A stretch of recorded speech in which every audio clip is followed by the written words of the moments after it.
the thousands of people in the career in the MENA region. And we have Nayera El-Shamy. She is the head of talent acquisition with 30 years of experience in the recruitment team and 8 years focused in the tech, so she knows how to excel in interview. So please join me in welcoming Hussein and Nayera. We are so excited for this session and to have them with us today. Thank you so much. Thank you. Thank you, Dareen, for this amazing introduction. So yeah, I know how to excel in an interview. Apparently, I've been doing it for 20 years. Thank you, everyone, for joining us. Thanks for taking the time to attend the session. I promise you this session is going to help you a lot within the interviews, and it will help you on how to be able to excel in an interview and to get hired as fast as you can. Today, we're going to be learning from Hussein's experience on giving us some insights on how to win the interview and how the interview game works. So we know that for a fact that you guys, while registering to the session, you've asked so many questions in regards to pre-interview preparation when it comes to CV writing and what kind of profiles usually the hiring managers or the clients look for. You've asked some questions also in regards to the interviews, the do's and don'ts, and the tips and tricks of winning an interview. Also, some of you have asked some questions in regards to the post-interview follow-ups and what should be done and what shouldn't be done after having the interview. Unfortunately, we don't have enough time to cover all of those topics, but we promise you, inshallah, like Dareen just mentioned, we promise you, inshallah, we're going to be having various sessions in regards to the interviewing and the process, the whole recruitment process, I would say. But today we're going to be focusing, as it's written in the topic, we're going to be focusing on the interview game. So I will play the question game here. I'm a little bit playing the interviewer as always. So I'll keep a little bit silent and welcome Hussein and thank him, of course, for taking the time out of his busy schedule and giving us his amazing experience and some insights on how to get it done. So Hussein, the mic is yours. Thank you, Nayera. Thank you, Dareen. Are you able to see me, everyone? Because my video is on. However, there is... No, actually, we can't. Okay.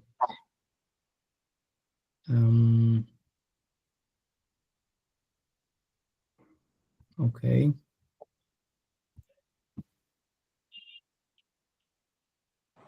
Okay, I guess now it's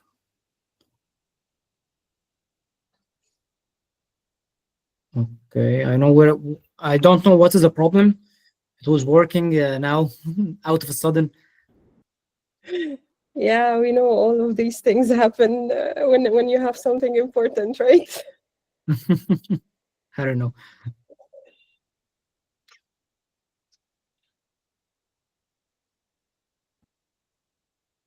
Khattab, since you're with us on the call, can you help us here? Khattab is a tech guy? Yeah, he's the CTO. Okay. We need the tech support. Yes, we do. Maybe you can log off the call and rejoin again? Yeah, I will try this to see. Okay. Yeah, go ahead.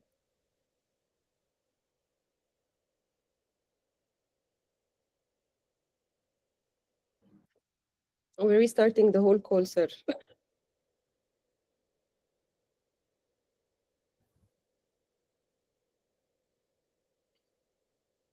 Okay, it's working.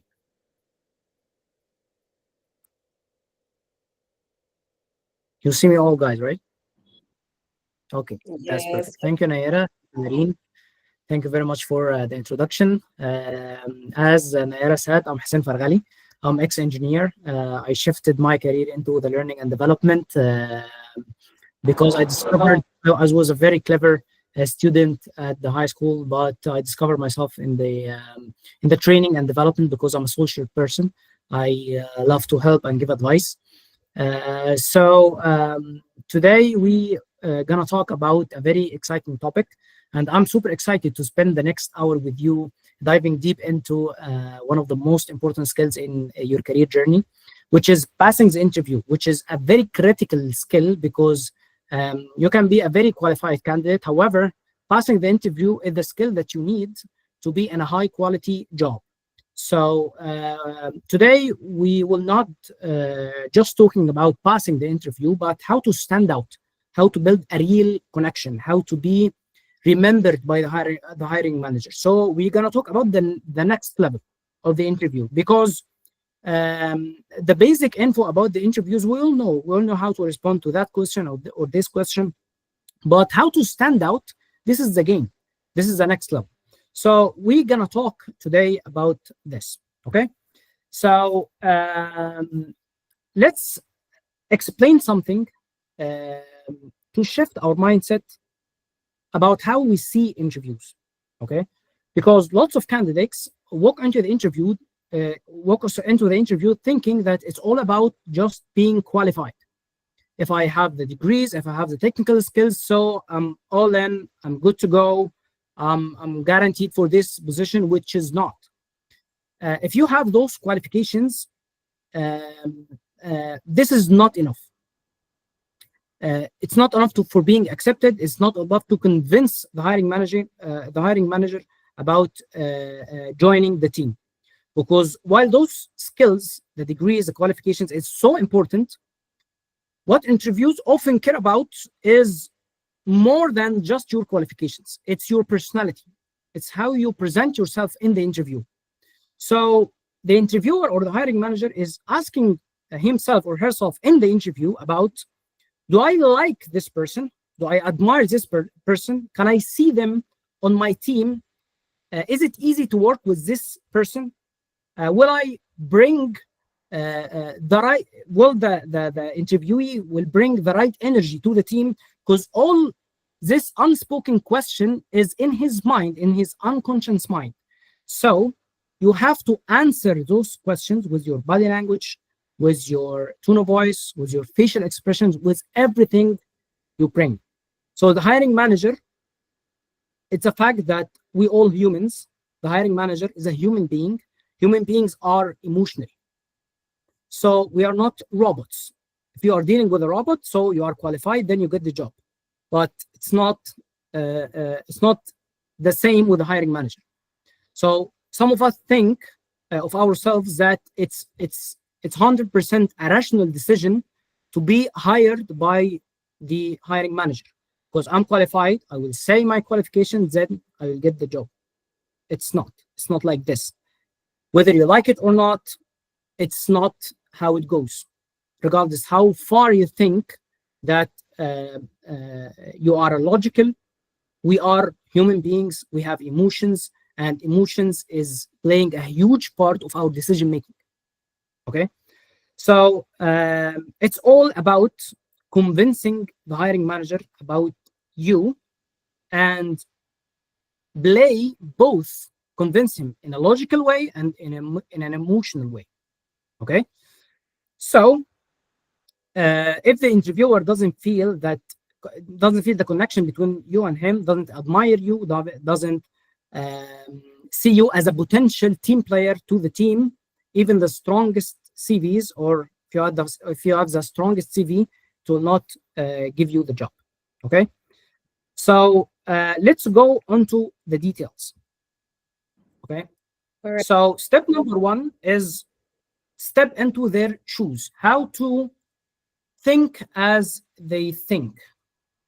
Okay, so number one in this game, or my advice about this part, is to not just read the job description, not just see the job description, but you have to read it like a detective.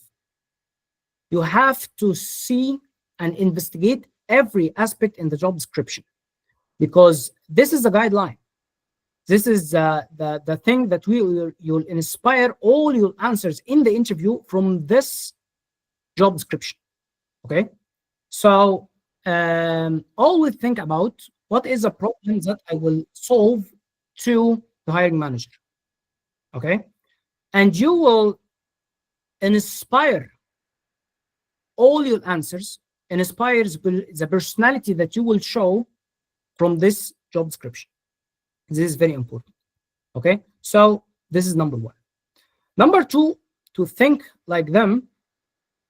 You really ask yourself, if I was a hiring manager for this role, because you studied this role and you inspected the job description. So if you are the hiring manager right now, what would be the most critical skills that I need to bring to the table? What would be matter most for them? Okay, so this is number one.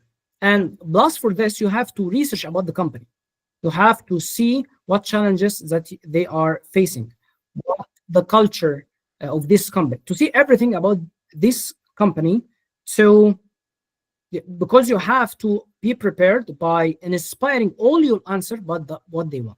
Okay, so this is number one, about stepping into their shoes, to study the job description, to see that it's not about logic, it's not about qualifications, it's not about degrees that I have. It also, I have to convince them emotionally.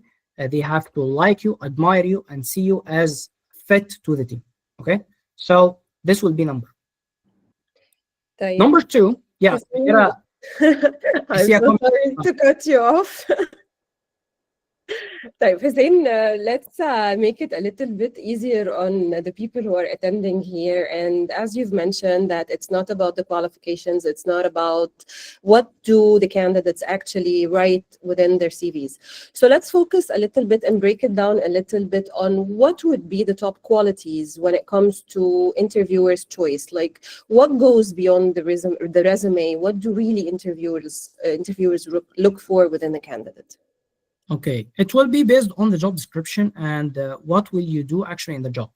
Okay, however, there is a common skills that any hiring manager will want to see in the candidates. First of them is emotional intelligence, because emotional intelligence is everything regarding communication. This is how you respond to challenges, how you respond to feedback, how you respond to your co-workers or colleagues, how you respond to everyone in the room. So if you don't have emotional intelligence and you are the highest quality of a candidate regarding the technical skill, still it's a no. Okay, so maybe this is one of the most important skills. Another important skills, we'll see how motivated and driven you are. Okay, because if you are not driven, if you want to get your motive from people around you, this is not going to work, because leaders or managers want you to be on your own. You have your own motive, you have your own goal, and you are seeking and pursuing this goal. So this is a very important point and skill as well, that you are self-motivated, that you have your own goals, and you are going in the road by yourself. I don't have to push you every minute, and I don't have to push you every day, and don't have to motivate you every day. Okay, and maybe other skills, there is tons of skills that would matters, but I believe it's regarding the job description. So that's the importance of investigating the job description and having a perceive about what skills that they are searching for. Okay, thank you, Hussein, for mentioning that. As you know, of course, that most of the people who are attending here in the session are technical, experienced candidates, most of them, I would say. I believe that within the industry, some people actually focus on, as you mentioned, on the technical experience. How important would be having a good and strong soft skills when it comes to being chosen by an interviewer? Okay. This is a very good question, because there is two kind of skills that you must have: technical skills, of course, and soft skills. Okay, but the question here is which is more important than the other? Okay. So if we gonna make the math, technical skills are easy to acquire. Okay, it's very easy. If you take a course, if you take a diploma, if you take a degree, it's very easy. Even if you don't take all of this, and you can have those skills by the on-job training in the job itself. So it's very easy to acquire. However, on the contrary, soft skills is very difficult to acquire, because it's not about knowing the skill. It's something that is combined in your belief system, in your thoughts, in your parenthood, in the parenting, how you grow up. What are the thoughts in your mind that drives you and makes you take actions? How you feel and respond to challenges, how you feel and respond to everything around you. So it's about your personality, and the personality is grown along all the years since you are born. So it's very difficult to change your personality. So you have to work on your skills and soft skills and your personality before you come into the work. Okay, so it's a lot of work that you have to do to change your personality and to work on your personality. So if you don't have the technical skills, I can give you the technical skills on the job. However, it's very difficult to work on your personality. And because personality only changes when you want the personality to be changed. Okay, so I can't force someone to be emotionally intelligent. I can force someone to be more assertive in the communication. I can't force someone to be maybe a little bit nice. It's only happen if he wants to and if he listens to the feedback. So it's very difficult to change. Yeah, I would agree with you. If there's a will, there's always a way. So yeah, definitely, if someone has the will to change and to develop into their communication and interpersonal skills, they'll definitely find the way. So Hussein, let's help people on how should they be prepared, or how should they understand the mindset of the interviewers. Like, how would they better understand the perspective before and during the interview? Okay, the perspective about the hiring manager. Yes, within the mindset of the interviewer themselves. Okay, so you have to do a little homework about the interviewer. Since you get your email about the interview, you have to search about the hiring manager. LinkedIn is the key. So just search about the hiring manager on LinkedIn and see any common ground. Study the person himself, see any common ground, and see the common ground and the background he's coming from or she's coming from. See his technical skills. Maybe he's more into marketing, more into technical, more into what. So because this will help you create a common ground in the interview, and the common ground will break the ice between you and the hiring manager. And this is what we want to say in the we'll say in the next steps, that it's very important to make the interview. It's not an interrogation.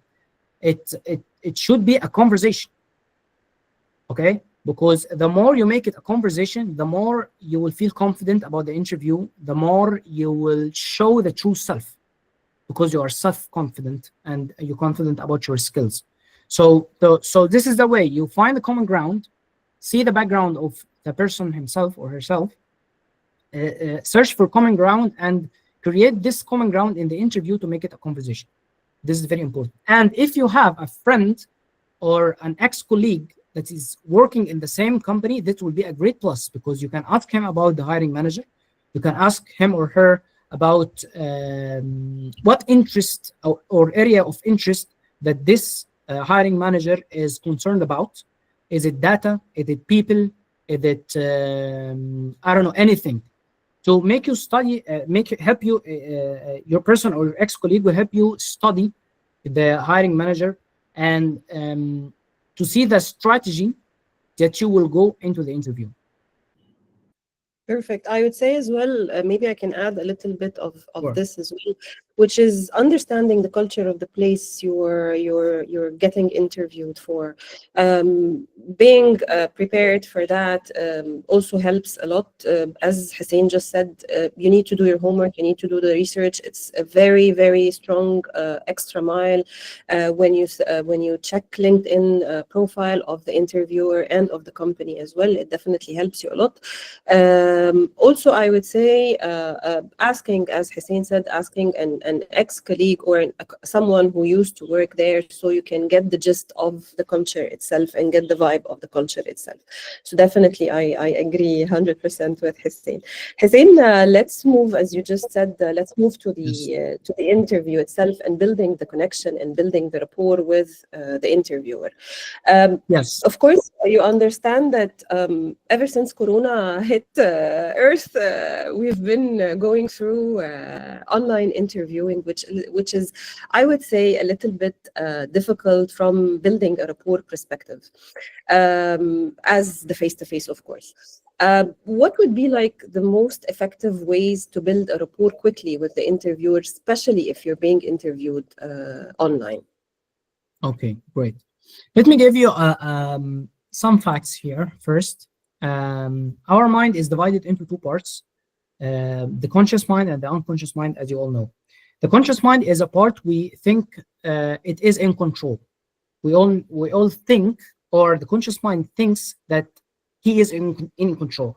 In fact, the unconscious mind is the mind who gives the decision. Okay, why I'm saying this? Because study shows that unconscious mind drives the most decision because it's fast, it's emotional, it's intuitive, and that's why interviewers maybe will take decisions not only about what they see of your qualifications, but also about what they feel about you. Okay, so this is very important because, for example, there is a slight thing that makes my interviews 100-degree changes since I was junior and now, is how I smile in the interviews. Okay, because I'm a very serious person. When I'm serious, my face is like this. Okay, so I'm 100% focused and 100% focused about my qualities and my technical skills to state myself and to present myself. So I have this face. Okay. I changed this when I was and when the first time I was the interviewer, because automatically I was attached to people who smile, and I don't know why. I was very attached to people who smile. So even he is having high qualities, but there is other people that have better qualities, but I don't know, I'm just attached to them. I feel that they will be a team player. I feel they will be having more communication skills. I don't test all of this in the interview, but I just feel it. Okay, my unconscious mind give you a red flag about those people. So I try to smile more and force myself to smile, a natural smile, and think about that this is very important. I have to do this as important as I'm presenting myself. So everything changed. There is a huge change in the acceptance rate because I only smile. And I read this in a book, How to Make Friends and Influence People. There is a whole chapter about smiling, because this is what makes you make friends. This is what makes you influence the people around you. It's very important, very simple, but very important. So if I have to give an advice about how to work on yourself to break the ice while you have an online interviews, there is 5 tips or 5 things that you have to take care about.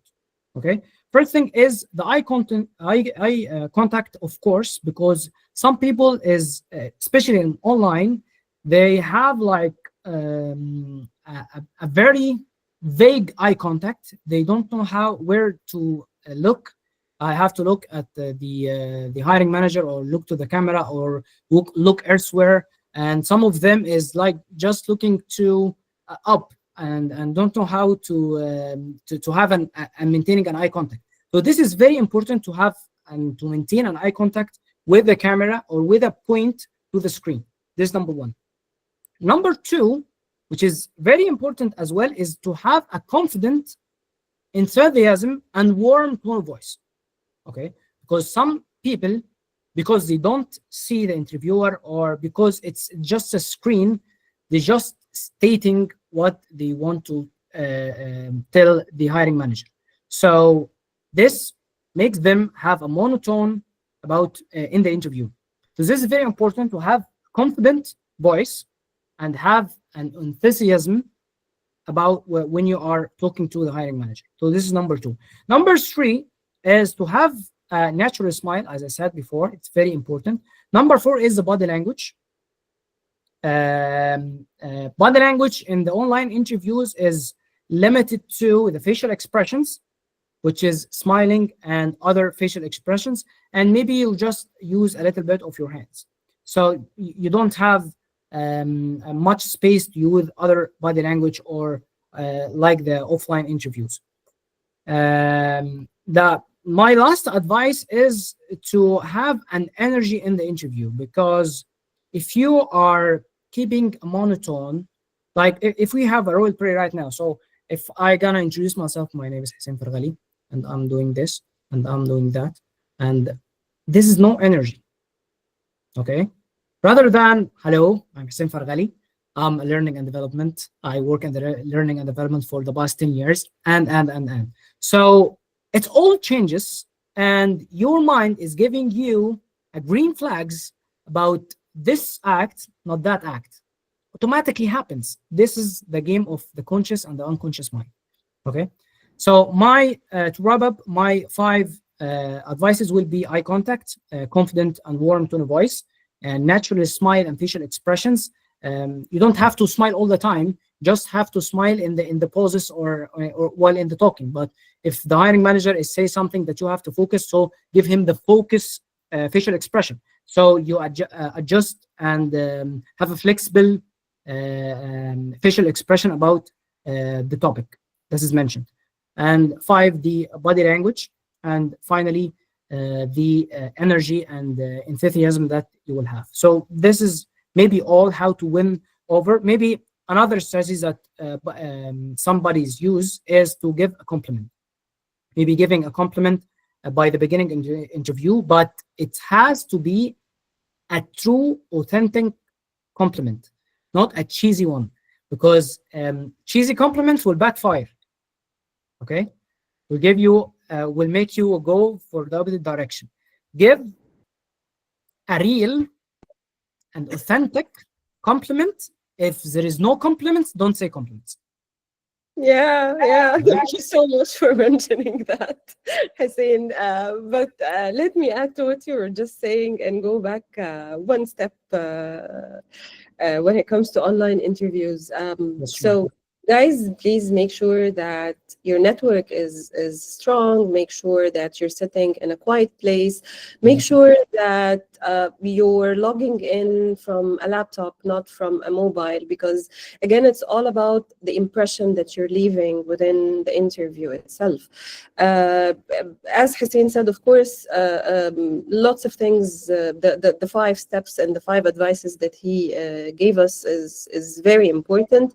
But before you do that, just make sure that you have a very calm and easy environment, so not to distract the interviewer and to have them lose interest from the very first impression that they have from you. Hussein, now we're going to be moving to the part that you just said about the enthusiasm, the authenticity, and the vibe that you give from the interview. So from your point of view, like, how do you believe in and why do you believe that authenticity actually matters more than having the monotones and the rehearsed and the predefined answers that usually people come in within the interview? Okay, because the hiring manager can feel if you are authentic or not. As simple as this.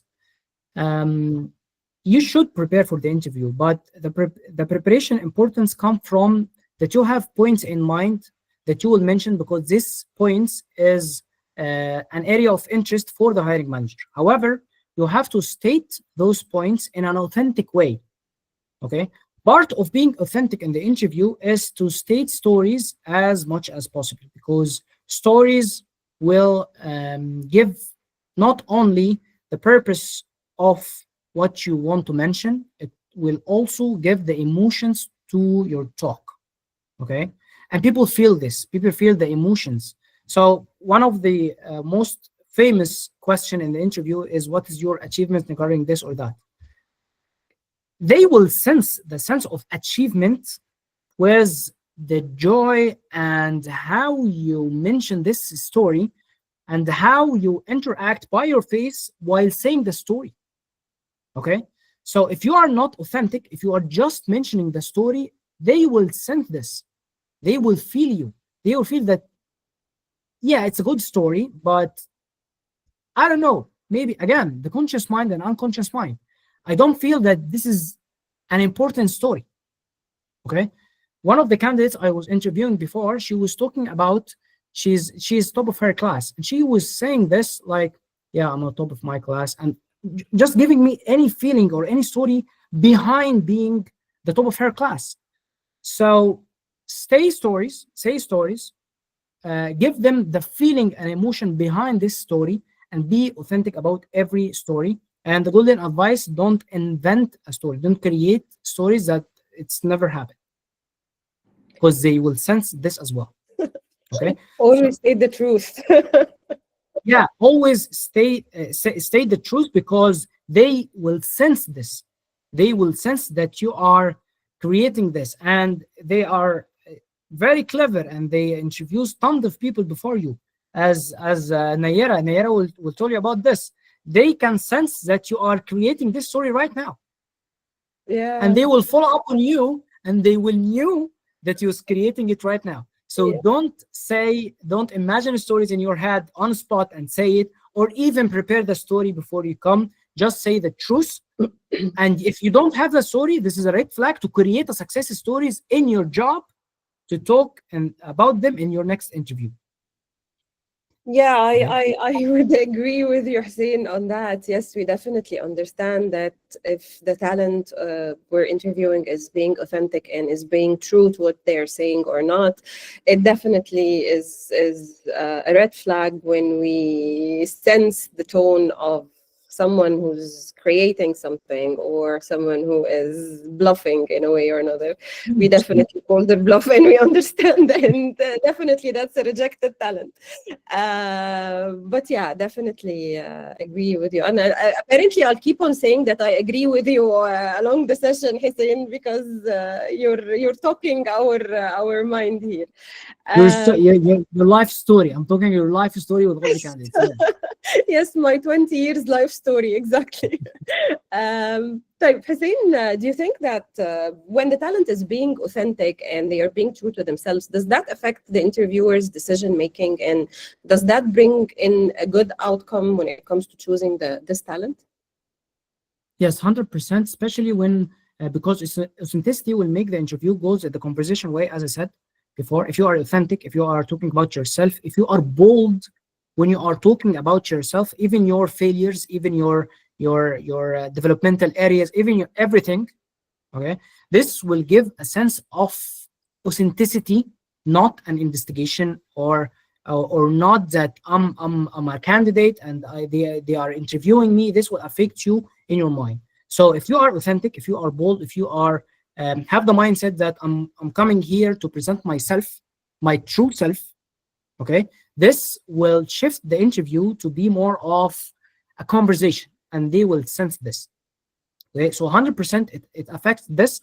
However بالمصري بيقولوا اللي يحضر عفريت يعني يعرف يصرفه. يعني if you open a door, you should be prepared to face the challenges that come from this door. Because authenticity, yes, it's a key. You have to be bold. You have to represent your true self. However, don't give them something that you cannot face. Don't give them an answer that you cannot follow up about. Be authentic, be true, but be smart. while doing this. You have to have not only the right answer, you have to have the true answer. Yes. So yeah. And how can the talents keep the balance? Like, how can you as a candidate keep the balance between being authentic and true to yourself and being at ease when it comes to the interview, and yet being professional and know how to talk within the interview in a professional, nice way? Yes. It can be summarized in 3 steps. First, preparation, prepare and search about the company, list the qualities that they want to see from the job description. So do your homework about the job description, about what the personality that they are looking for. This is number 1. Number 2 is rehearsal, and prepare what you will talk. And I do this myself. I'm a career coach. I have 10 years of experience. However, if I have a very important interview, I pick my notes, pick my pen, and see the questions, and see what I will share in this interview, what I will not share, and rehearse the answers. This will give you while preparing this, while doing this, you will see like, no, this is the door I can open, and there will be a backfire from this door. I will not state this. I will state this. So you compare between what they want to hear and what you will state that is match for this. So you will match between your answer and between their answer. Another thing that is very effective is the mock interview. If you have the luxury to go for a mock interview session with a coach, or maybe with an HR, or maybe with someone that have experience in interviewing, this will be a very good, because if you will do a mock, you will say the answers out loud. It's like a prova for the interview. It's like a rehearsal. So the HR or the career coach will give you tips about this sound cheesy, this sound very challenging, I can follow up with you in this, and you will not answer back. So we'll give you about like a prova, or like a rehearsal about the interview, and this will be very effective. So you will be 100% ready if you have the luxury for this. But don't make it with your friend. Make it with someone professional. Even if you do make it with a friend that's a recruiter, it doesn't. Yeah. It's not a bad thing. But I'm afraid that maybe friends give you a false advice, like, yeah, don't say this, but this is very brilliant. So yeah, try to do this with professionals. Yeah, and I have to reveal a secret that happened yesterday between me and you, when you contacted me and you said, Nayera, I have to rehearse for the session and I need some time to know this and know that. So yes, definitely rehearsal helps a lot. When you're ready, it really makes a big difference. All right, so let's move to the other point, which is the communication, the confidence, and how does that make an impact on the interviewer? So from your experience, Hussein, what do you think are the strategies that you recommend for candidates to communicate their ideas clearly, and especially if they are being under pressure in a way? I mean, of course, the interview itself is a pressuring situation. We totally understand. And from my perspective, I believe that most of the interviewers, or all of the interviewers, should make things easier on talents, just to know exactly, to learn more about their experiences. But some of the interviewers, they do like a strategy where they put you under pressure because of certain, I would say, certain reasons behind that. So again, what do you think the recommendations you can give to the candidates when they face such situations in regards to having a strategy when it comes to communication and communicating their ideas? Okay, perfect. So as you know, communication is everything. Hiring manager usually don't have time for the interviews, but they have to conduct the interview. This is number 1. Number 2, that most of the interviews is back to back. So this day will be the interview day. And this is very challenging for the hiring manager because they are not an HR background. However, they have to conduct those interviews to see the candidate. Okay. So you have to be clear. You have to be confident, and you have to be, I don't know, it's a balance between being short, however, express yourself as it should be and present yourself correctly.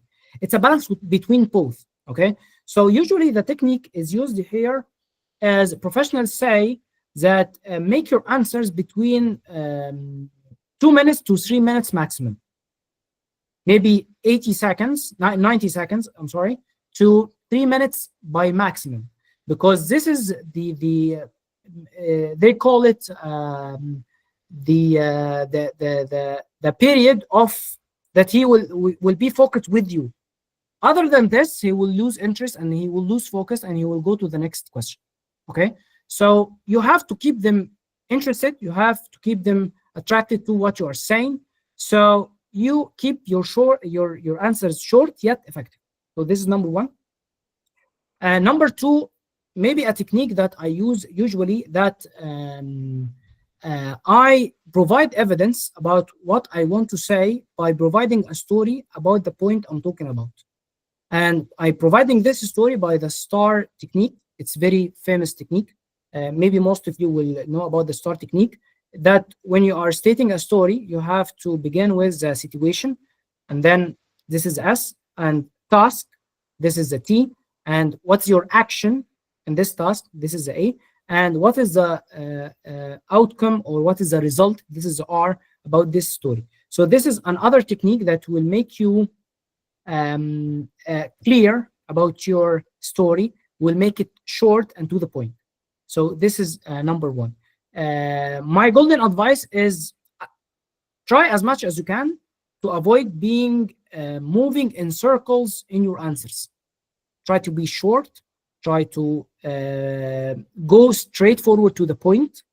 Try to be clear, and rehearsal will help you do this.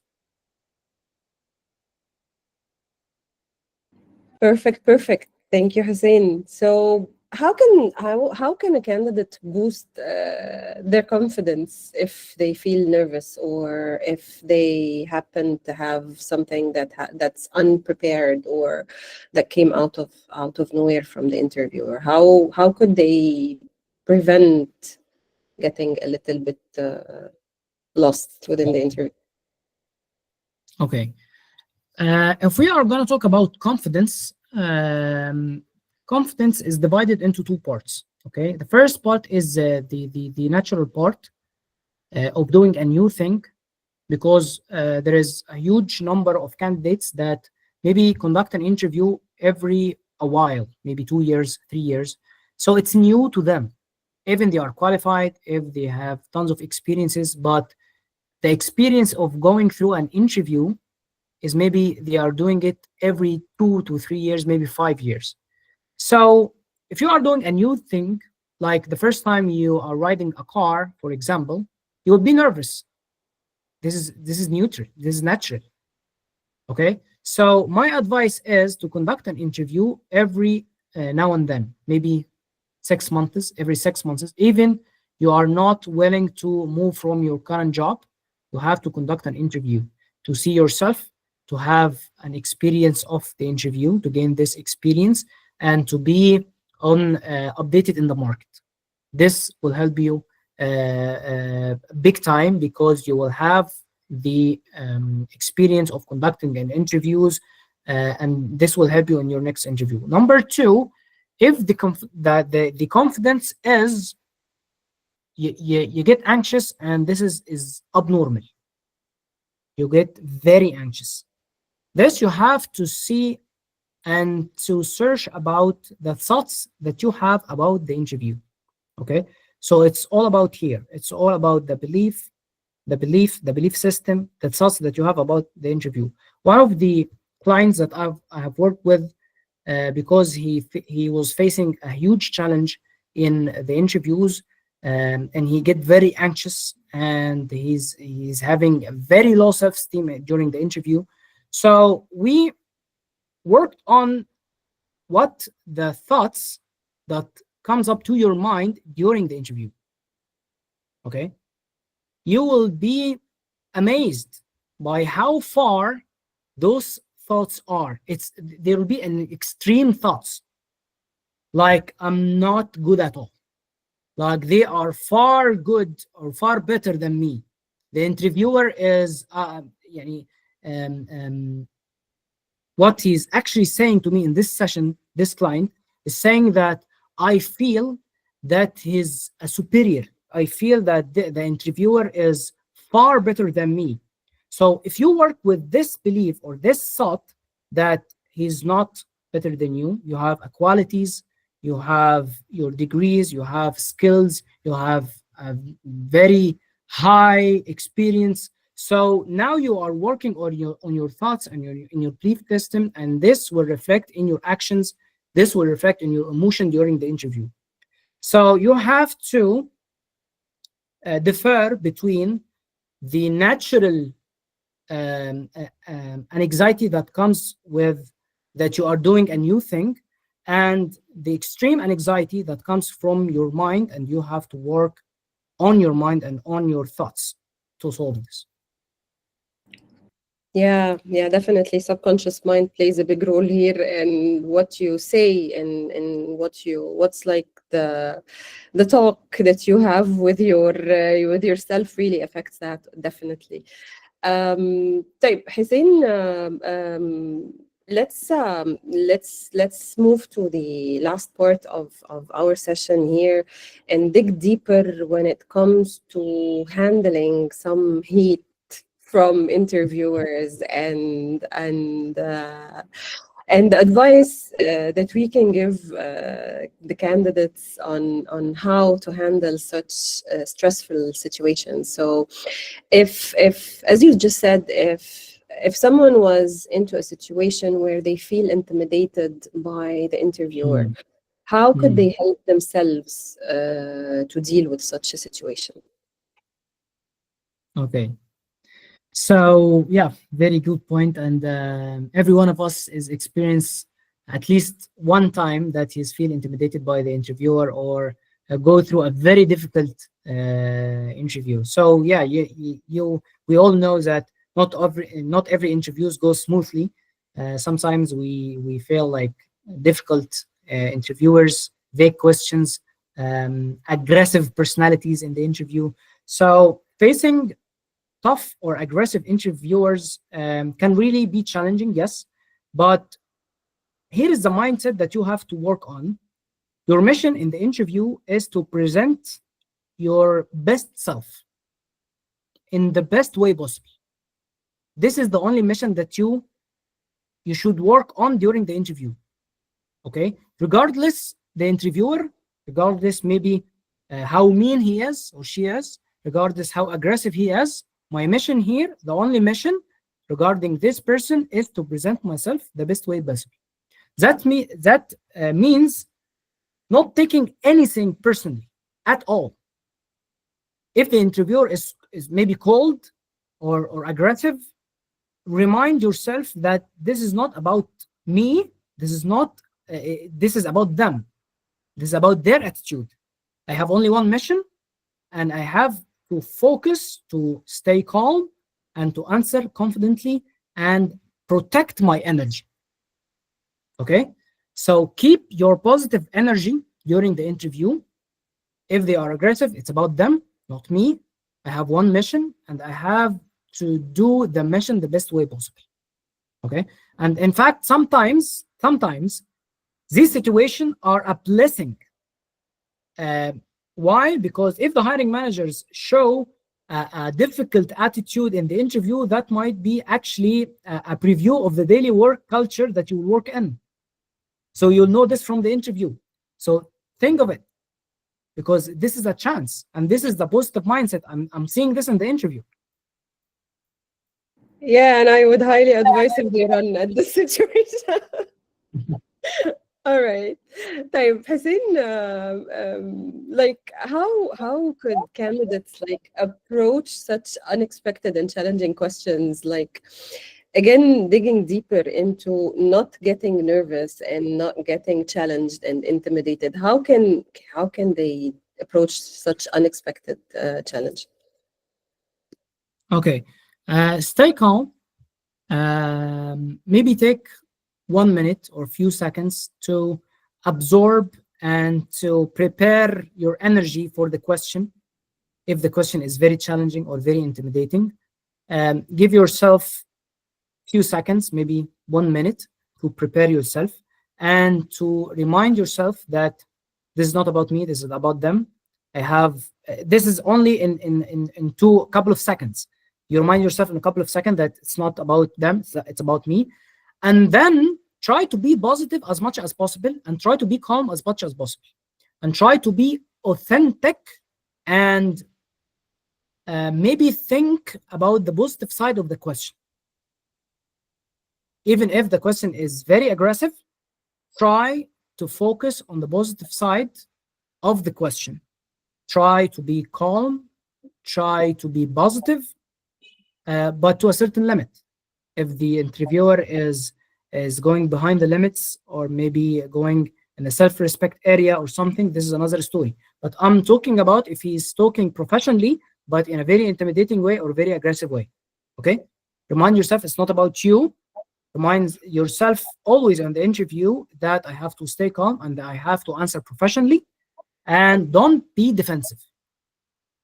Okay? Agreed. Because sometimes people is getting very defensive about their answers because they think that the interviewer is attacking me. They are not attacking you. They are seeing your qualities.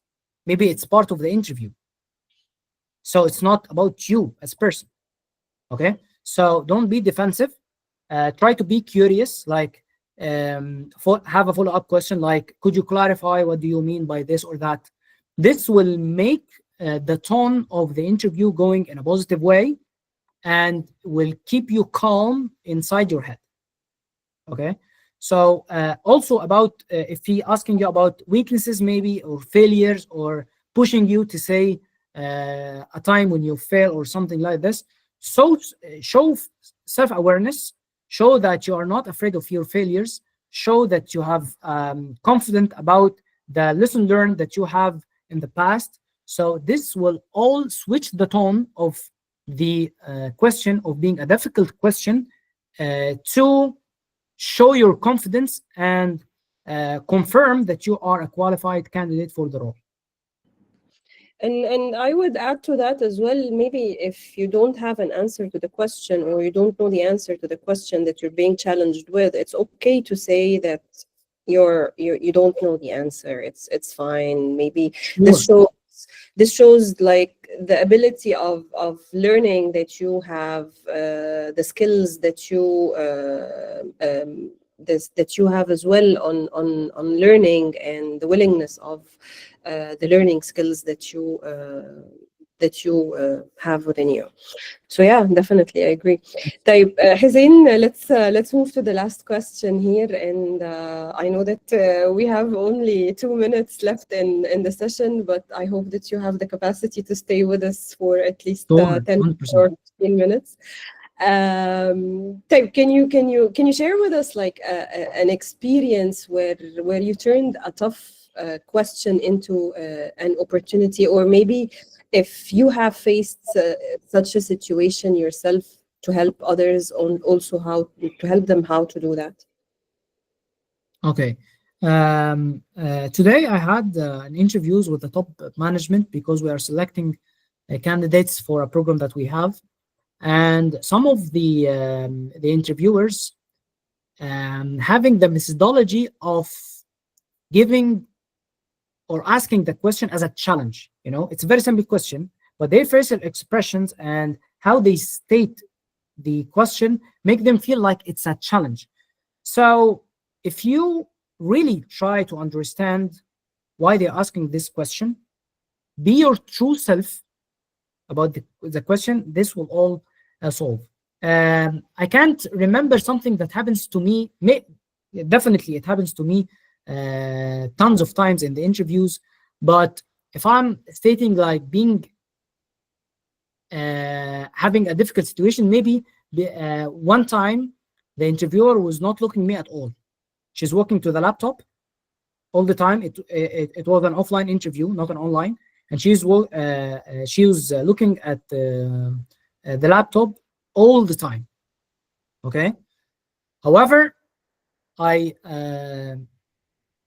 keep remembering myself that my mission is to present myself in the best way possible. So I was like a train. I was just stating the answer trying to be positive, trying to smile even she's not looking at me, because I have to maintain my vibe in the interview. Okay. Believe it or not, I when the interview is finished, I say that I'm 100% rejected. 100%. She's not even looking at me, but believe it or not, I was accepted. So this is a lesson learned, that maybe some interviews maybe go very wrong way, and you get a very bad vibes from this interview, that you will never know what's inside the head of the hiring manager. Maybe this is their strategy. Maybe this is how they conduct interviews. And otherwise, in the contrary, some interviews, I gain a very good vibes out of them, but I'm rejected. So it's not about the vibe of the interview. It's not about the questions. It's not about how they interact with you during the interview. It's about the result. So remind yourself that the vibe that you are getting in the interview doesn't reflect the result of the interview. Definitely. Right, let's move to the questions part, and I would love to thank everyone for posting the questions. And I would ask of you if you have, if you excuse us for not covering those questions. Sif will be taking your question if we still have time, if you don't mind. So we have here Ahmed Rida. He asked you which is more important, attitude or knowledge or technical skills when it comes to choosing the candidate, Hussein? Okay, both are important. The perfect candidate have both qualities, the technical and the non-technical skills. However, as I mentioned, the non-technical skills is very hard to gain. Okay, I cannot change your attitude. This is very difficult. You are the only one that will let change happen to your personality. So it is better to hire someone with medium technical skills and high profile or high behavioral skills, rather than someone with perfect technical skills but have a red flag on their personality. Okay, perfect. We have Tanzila. She asked you how much body language is important in an interview. Yeah, we've mentioned this, but if you can answer that again. Yeah, I will answer this by facts. Body language play 93% of the message that you are delivering. Let's give you another example. If I'm saying that someone is talking to me and I'm saying, no, I'm so tired. Okay, this is number one. Number two, no, I'm so tired. Number three, no, I'm so tired. Okay, it's the same talk or the same wording, right? But my facial expression and body language is giving the message. First one, I'm having fun or maybe having a good vibe about delivering the message. Second one, that I'm serious. And third one, I'm fed up. Okay, so body language carries 93% of your message. So it's not about what you are saying, it's how you are saying this. Yes. All right, so we have Saif. He's asking you to kindly mention the top skills, and I believe you mean, Saif, that the top skills the interviewer is looking for. So can you mention that, Hussein, as well?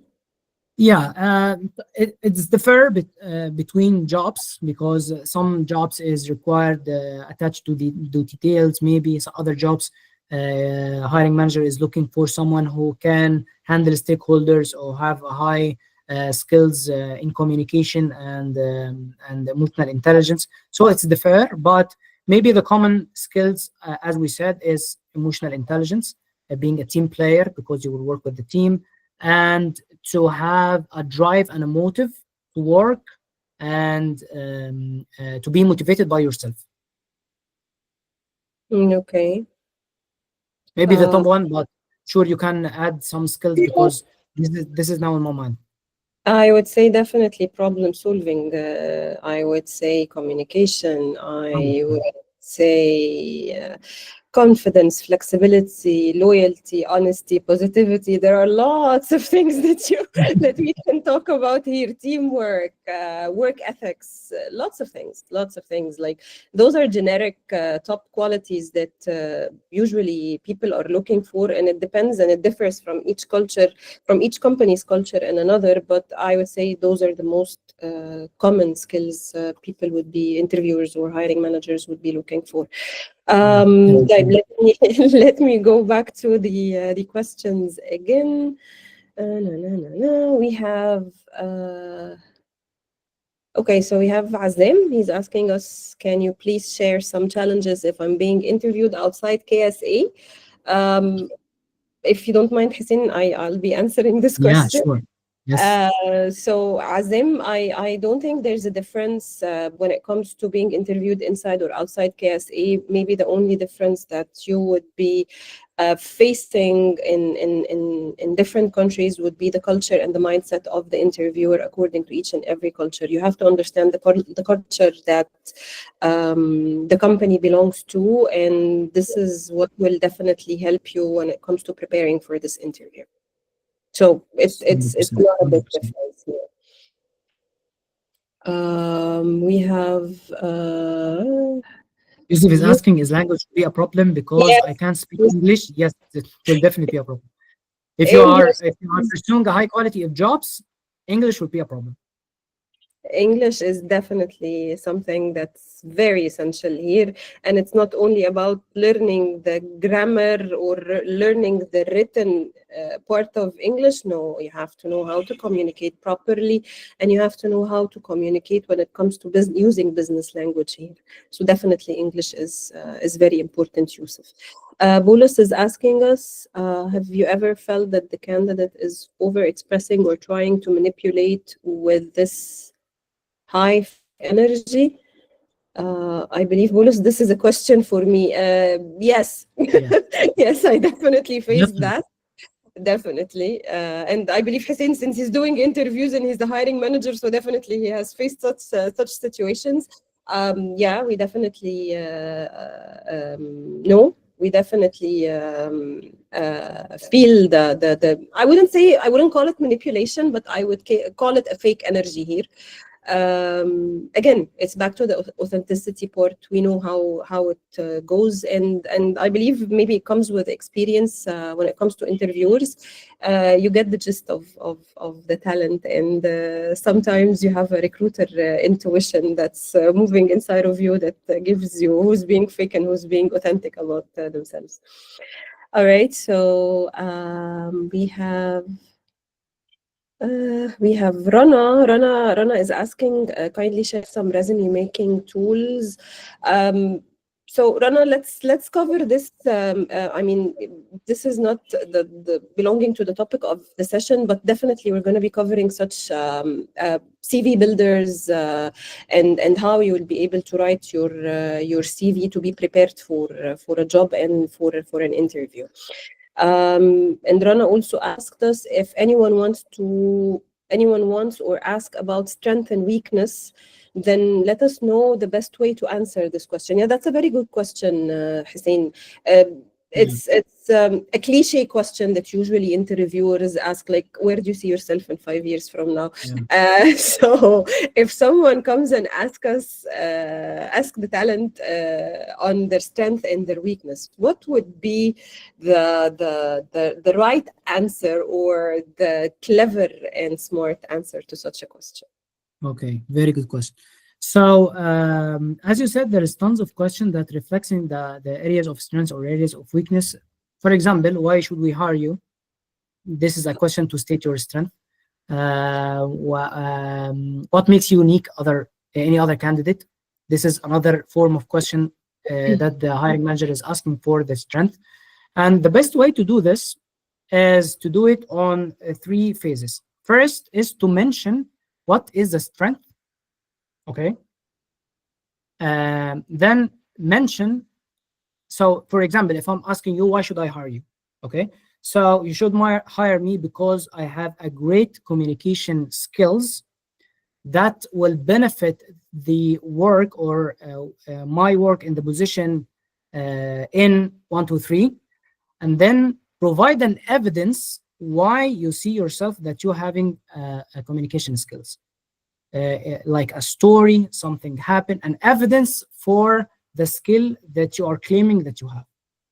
Okay, and do this. This is 1 point, and maybe make 3, 4, 5 points, and those points should be inspired by the job description again. Okay, make the most of the points are regarding technical skills, and maybe the last 2 points about the most critical non-technical skills that the hiring manager is searching for. Okay, so again, what is the skill, how it will be valuable in this position, and what is my proof that I have this skill.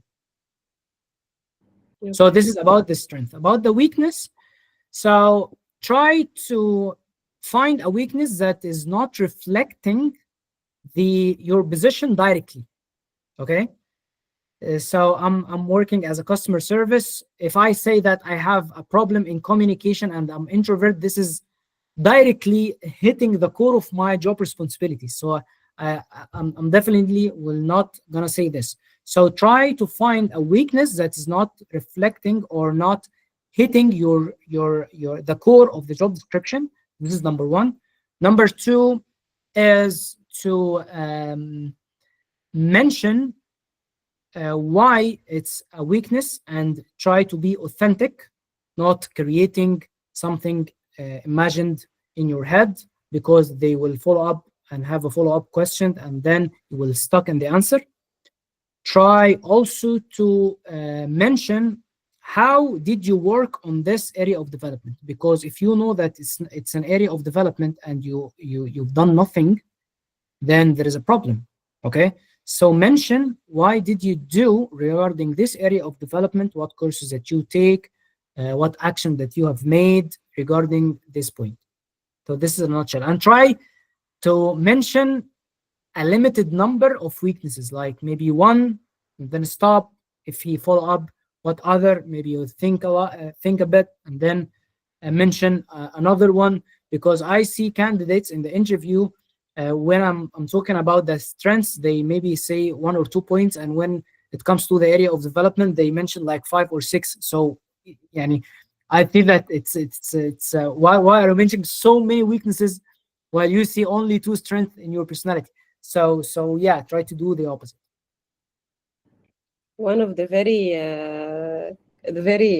actually the most famous answers that I usually I enjoy as a recruiter is answering the weakness question by saying I overwork.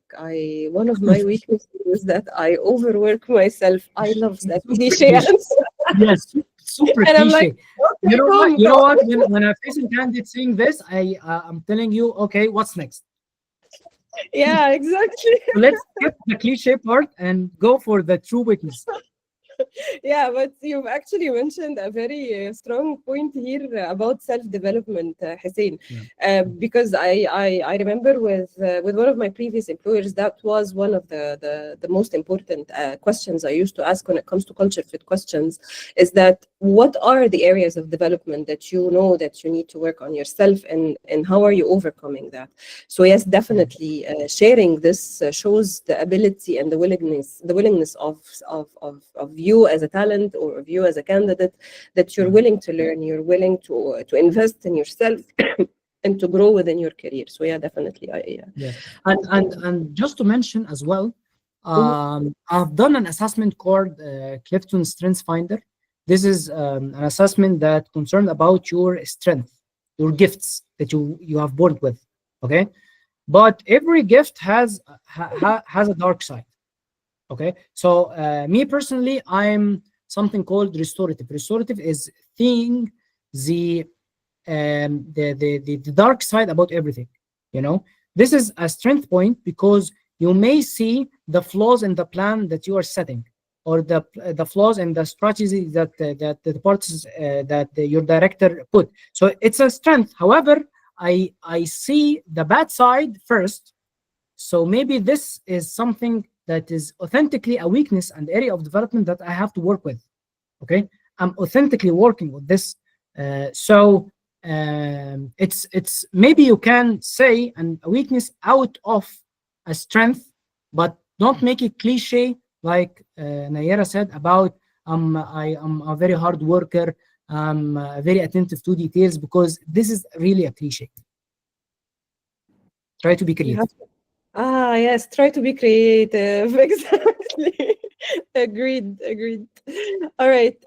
So Yusuf Walid is asking us here, how can I show my potential if I don't have a job experience but have strong projects? Maybe I can elaborate here, or maybe Yusuf, you can unmute yourself and ask the question or give us more details. Okay. So apparently we've lost Yusuf. So again, Hussein, how can someone, if they have the potential and they don't have the job experience, how can they show their strengths here?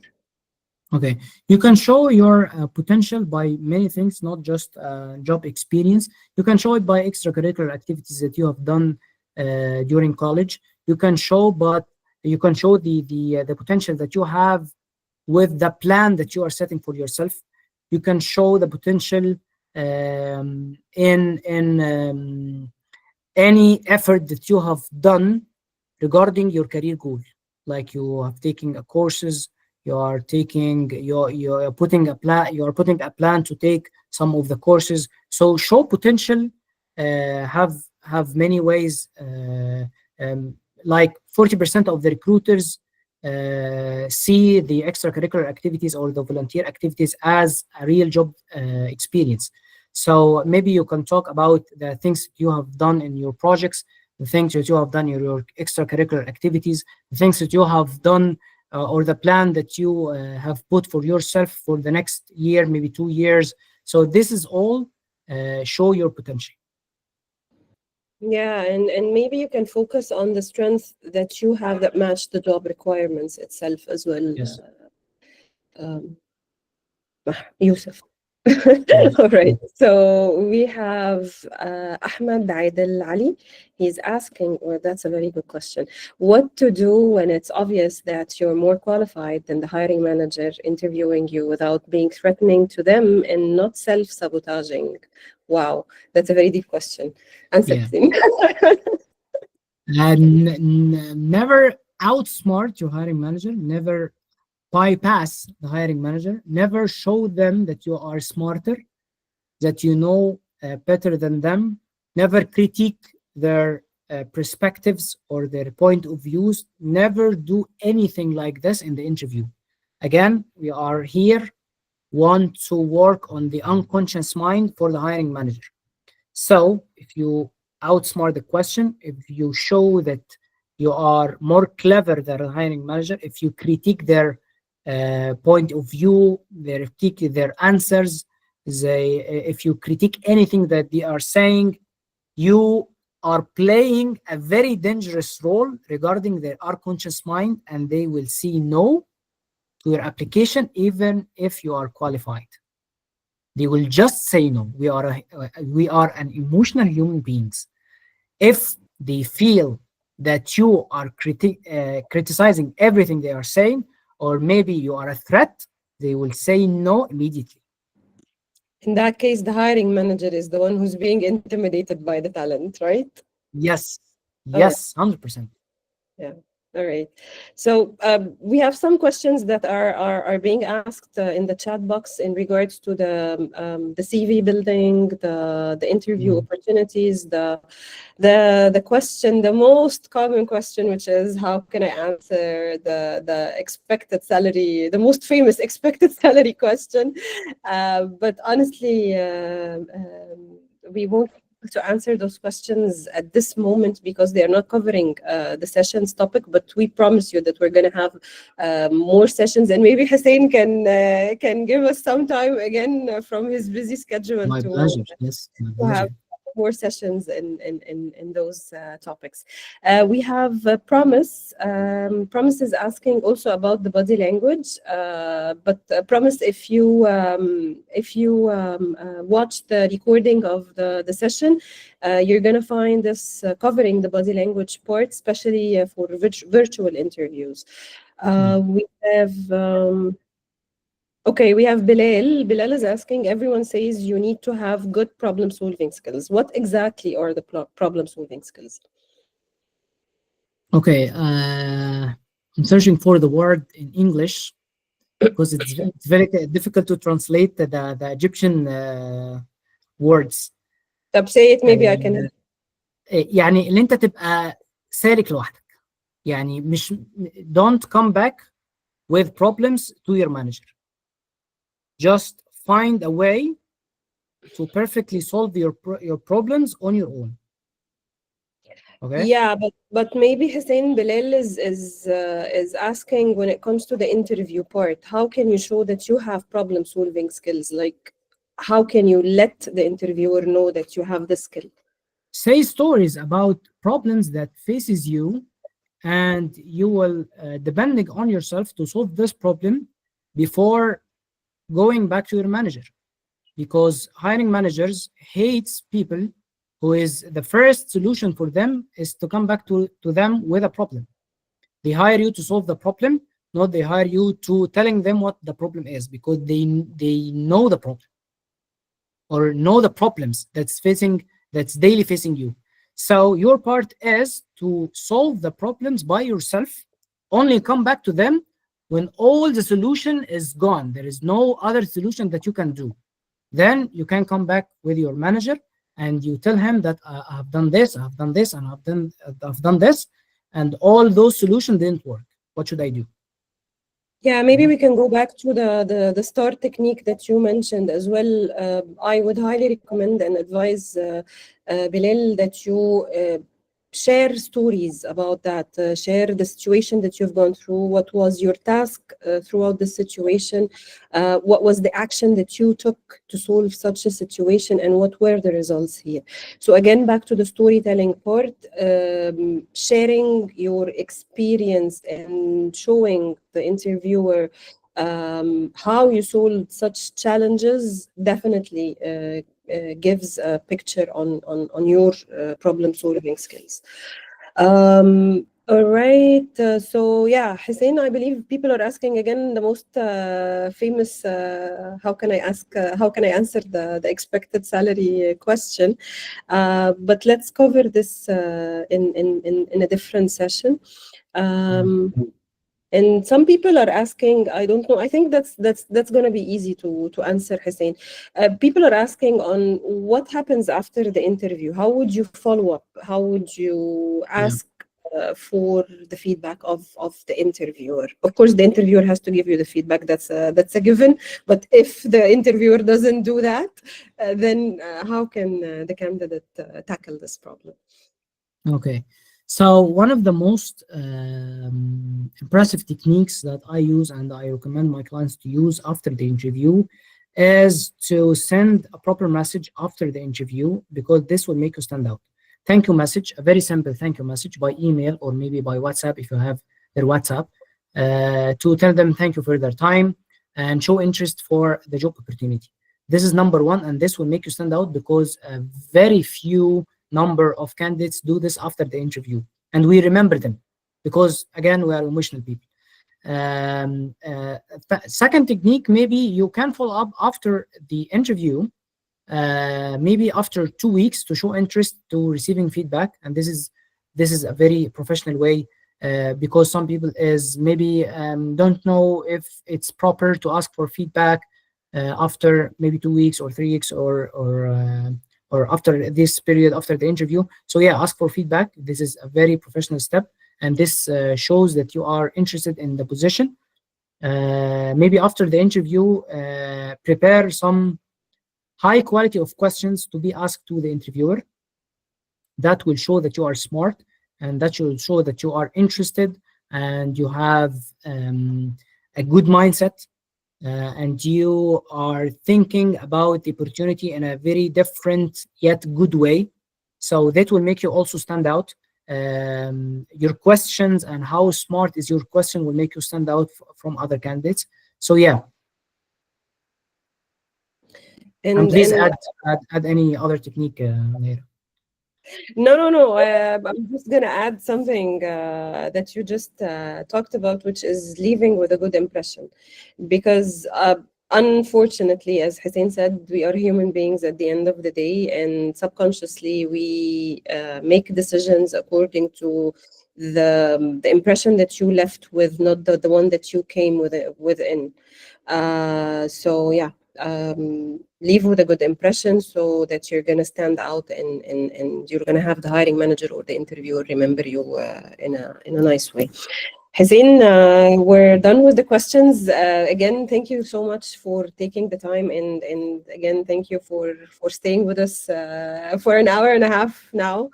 And I personally, I really enjoyed this session, and I learned a lot from your experience.